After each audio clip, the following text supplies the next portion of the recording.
really great to see so many friends and colleagues and First Lady. It's great to see you. I'm going to take your advice here. You start to name all the names of the people you want to say hi to, and it can cover your whole speech. So I do want to just welcome everybody, and certainly Barbara and Judy, and everybody else who put this together.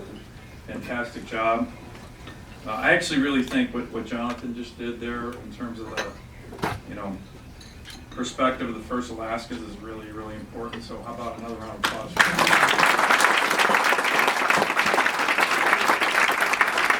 Well, I thought I'd begin my remarks with a story that most politicians in Washington, D.C. wouldn't admit to, especially in the last few months. It's when I met with the Russian ambassador. Yes, I met with the Russian ambassador, not as a U.S. senator, but as the commissioner of the Alaska Department of Natural Resources. And at the end of the meeting, he said, Commissioner, this was up in Anchorage, Commissioner, I have one more issue. I said, sure, Ambassador. He said, Russia is interested in buying back Alaska from America. And my first reaction was, hell no.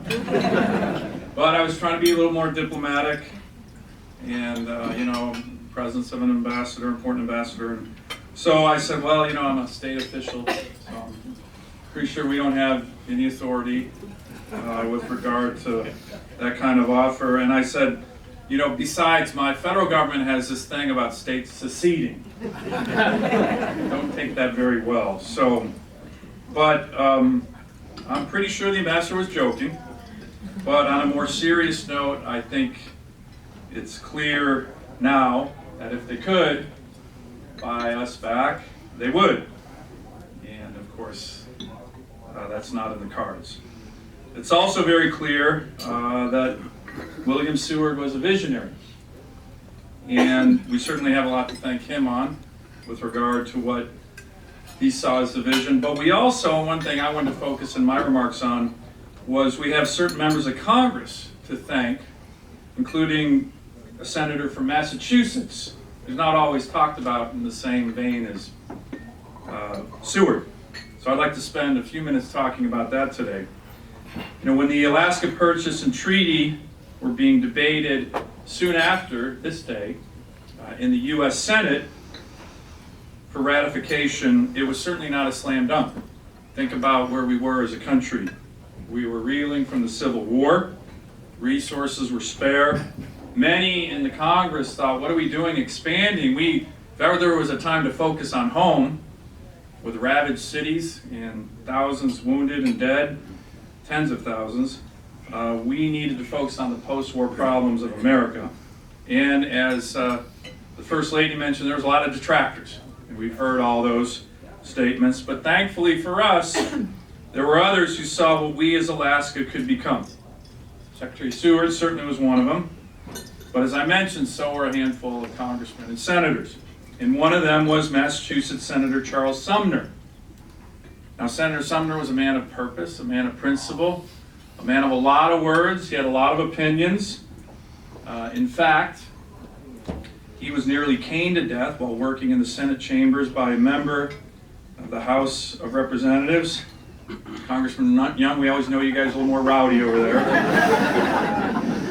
A member of the House from South Carolina who came on the floor and literally almost beat Senator Sumner to death for expressing his opinions on the horrors of slavery. And we think politics is tough today. After a long convalescence, years really, I think it was about 5 years, he got back to his position and he set his sights on the Alaska Purchase. Now, Senator Sumner was actually skeptical at first until Secretary Seward got together with him, started really talking to him about Alaska. And the legend has it is that he literally immersed himself in everything Alaska. Maps, logs, talking to the Secretary of State. And on April 8th, 1867, using only note cards, he gave a 3-hour speech on the Senate floor to what was then a very skeptical U.S. Senate. He spoke about Alaska's abundant resources. He saw the Pacific Ocean as the ocean of the future and argued that Alaska is the key to that future. He spoke of the treasures, the gold in our veins, or the gold in our land, the veins of coal, mineral deposits, the treasures below the Arctic Ocean. He talked of the multitudes of fish, the thousands of acres of timber, and opening new trade routes.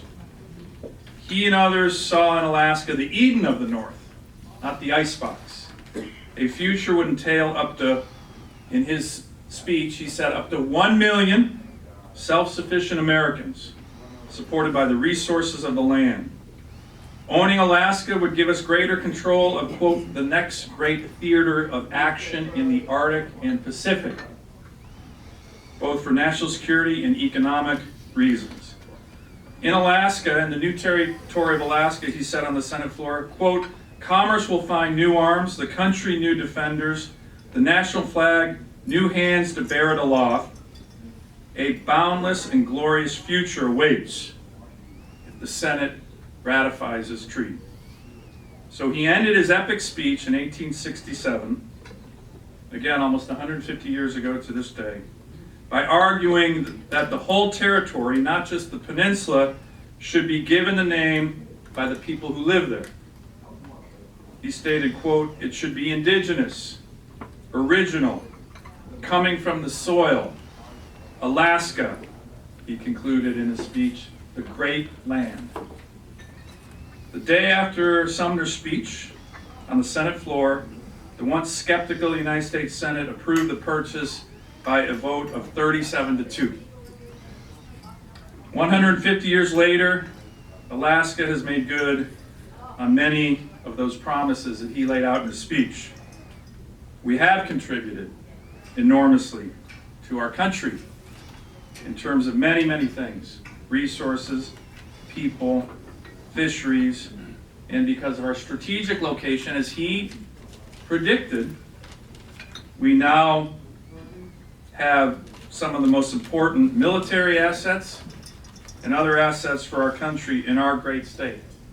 As a matter of fact, Alaska, what I say, we now constitute 3 pillars of America's military might. We are the cornerstone of our nation's missile defense, the hub of air combat power for the Asia Pacific, and a vital expeditionary platform for some of America's best trained troops. And so many people here have helped make that happen. And while we still have a way to go, the vision of Seward and Sumner are continuing to drive us to a very bright future. Thank you very much.